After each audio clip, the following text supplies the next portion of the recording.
Novel سرور عشق میرا، تحریر ہما قریشی، قسط نمبر 29 اور 30۔ آہ محب! وہ ایک چیخ کے ساتھ بیدار ہوئی تھی۔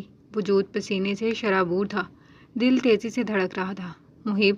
وہ اب تک یقینی اور بے یقینی کی کیفیت سے دوچار تھی۔ گہرے سانس خارج کرتے ارد گرد میں نظر گھمائی تو محسوس ہوا جیسے فجر ہونے کو ہے۔ کھڑکی کے پار سے نظر آتے آسمان پر ہلکی شفق سی پھیلی ہوئی تھی۔ میں اتنا زیادہ سو گئی۔ جب گمان سے حقیقت کا سفر طے ہوا تو احساس ہوا کہ وہ محض ایک بھیانک خواب تھا۔ سائڈ ٹیبل پر رکھا موبائل اٹھا کر وقت چیک کیا تو اس وقت شام کے 6 بج رہے تھے۔ اوہ، ایسا لگ رہا ہے جیسے پتہ نہیں کتنی دیر بعد جاگی ہوں۔ وہ آنکھیں مسلتی بیڈ سے اٹھتی، قداور روشن دان کے قریب آئی تھی۔ باہر سے آتی روشنی میں اس کی دودیا رنگت چمک سی رہی تھی۔ شام کا وقت تھا، موسم خوشگوار، طبیعت پر ایک تازگی سی چھا گئی تھی۔ آنکھیں موند کر پرسکون فضا میں ایک گہری سانس خارج کی۔ جو سب ہوا اس میں میرا تو کوئی قصور نہیں تھا۔ میں محب کو سب سچ بتا دوں گی، اس سے قبل کہ انہیں کسی اور سے حقیقت معلوم ہو۔ وہ سر جھٹکتی ہاتھ میں پکڑے موبائل پر محب کا نمبر ڈائل کر رہی تھی۔ محب اس وقت اسلام آباد میں اپنے ذاتی پینٹ ہاؤس میں موجود بالکنی سے نظر آتا ویو دیکھتا گہری سوچوں میں گم تھا۔ فلک کی پریگنینسی رپورٹ وہ فلک سے پہلے ہی کل رات ہی چیک کر چکا تھا۔ فلک کو علم ہی نہیں تھا کہ اس کا میل ایڈریس محب کے پاس موبائل میں لاگ ان ہے، نہ ہی اس نے کبھی اس طرف دھیان دیا تھا۔ رپورٹس دیکھ کر اسے بے حد خوشی ہوئی تھی۔ وہ خوش تھا، اسے فلک سے کوئی شکایت نہیں تھی، مگر وہ دیکھنا چاہتا تھا کہ کیا فلک بھی اس کے ساتھ اتنی ہی آنیسٹی سے اس ریلیشن شپ کو چلا رہی تھی جس طرح وہ اس کے ساتھ سنسیئر تھا۔ وہ سوچوں میں گم تھا جبھی اس کے موبائل کی اسکرین پر فلک کا نمبر جگمگایا تھا، یعنی پورے 24 گھنٹوں بعد محترمہ کو یاد آ ہی گئی تھی۔ اس نے مسکراتے ہوئے کال ریسیو کی تھی۔ السلام علیکم محب، آپ بزی تو نہیں ہیں؟ اس نے ذرا جھجکتے ہوئے سوال کیا تھا۔ وعلیکم السلام، بزی تو ہوں۔ وہ بالکنی سے روم میں آتا صوفے پر جا بیٹھا تھا۔ اوہ چلے پھر میں بعد میں کال کرتی ہوں۔ وہ مایوس ہوئی۔ اوہ ہو، یہ تو پوچھ لیں کہاں بزی ہوں۔ فلک جو موبائل بند کرنے والی تھی ایک دم ٹھہر گئی تھی۔ لہجے میں تازگی محسوس کر اسے ذرا دلاسا ملا تھا، ورنہ تو وہ کل ناراض ہی رہا تھا۔ کہاں بزی ہیں؟ اس نے ذرا مشکوک لہجے میں آنکھیں چھوٹی کرتے سوال کیا۔ آپ کی یادوں میں۔ وہ صوفے کی پشت سے سر ٹکا گیا تو وہ مسکرائی۔ مجھ سے کل کسی نے کہا تھا کہ یاد کرنے کا ٹائم نہیں ملے گا۔ وہ نروٹھے پن سے شکوہ کرنے لگی۔ اور مجھ سے بھی کل کسی نے کہا تھا کہ محب میں آپ کو مس کروں گی۔ اس نے بھی جتایا تو وہ مسکرائی۔ میں نے تو اس لیے کال نہیں کی کہ آپ بزی ہوں گے، کہیں ناراض نہ ہو جائیں۔ ناخنوں پر پھونک مارتی تو اس نے ذرا جتایا۔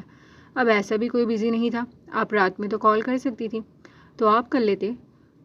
اب وہ بھی اس کے لہجے میں بشاشت محسوس کر ایزی ہو گئی تھی۔ خیر، اب کیا کسی خاص مقصد کے لیے کال کی تھی؟ وہ جانچنا چاہ رہا تھا۔ دوسری جانب فلک کے لبوں پر ایک شرمیلی سی مسکراہٹ کھل گئی تھی۔ میرے پاس آپ کے لیے ایک گڈ نیوز ہے۔ فلک کے لفظوں نے محب کو دلی طور پر پرسکون کیا تھا۔ شکر تھا اس نے اس سے یہ خبر چھپانے کی کوشش نہیں کی تھی، تو پھر گڈ نیوز گھر آ کر ہی ملے گی۔ اس بار وہ شرارت سے پوچھ رہا تھا۔ جی بالکل، کیونکہ ایک سرپرائز بھی پلان کر رکھا ہے نا۔ چلیں پھر صبح کی فلائٹ سے آپ کے پاس آ جائیں گے۔ میں بھی دیکھوں میری بیوی نے پہلی بار کیا سرپرائز پلان کیا ہے میرے لیے۔ فلک نے ذرا حیرت سے اسکرین کو دیکھا۔ آپ یہ کہنا چاہ رہے ہیں کہ میں نے کبھی آپ کے لیے کوئی سرپرائز پلان نہیں کیا؟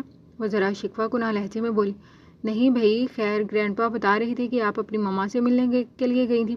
اس بار وہ ذرا سنجیدہ ہوا، کیونکہ وہ نہیں چاہتا تھا کہ وہ اپنی فیملی سے میل ملاقاتیں بڑھائے۔ جی، اس نے جھوٹ سے کام لیا۔ مجھ سے جھوٹ بولنے کی کوئی خاص وجہ؟ محب کے اس قدر سیدھے سوال پر وہ بری طرح سے گڑبڑائی تھی۔ پھر جب آپ کو پتہ چل ہی گیا ہے تو پوچھ کیوں رہی؟ اس بار وہ ناراض ہوئی۔ مجھے جھوٹ بولنے والے لوگ بالکل نہیں پسند فلک۔ وہ ایک پل کو خاموش ہوئی۔ آپ ڈرائیور کو، گارڈز کو، کسی کو اپنے ساتھ نہیں لے کر گئی تھی۔ آپ کو لگتا ہے کہ مجھے نہیں معلوم ہوگا کہ آپ کہاں جا رہی ہیں؟ بھلے گاڑی آپ نے خود ڈرائیو کی، مگر گارڈز کی گاڑی آپ کے ساتھ ہی تھی۔ شاید آپ نے نوٹس نہیں کیا۔ فلک نے زبان دانتوں تلے دبائی۔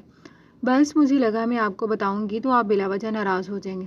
اس نے اپنی صفائی دی۔ بلا وجہ؟ لائک سیریسلی فلک؟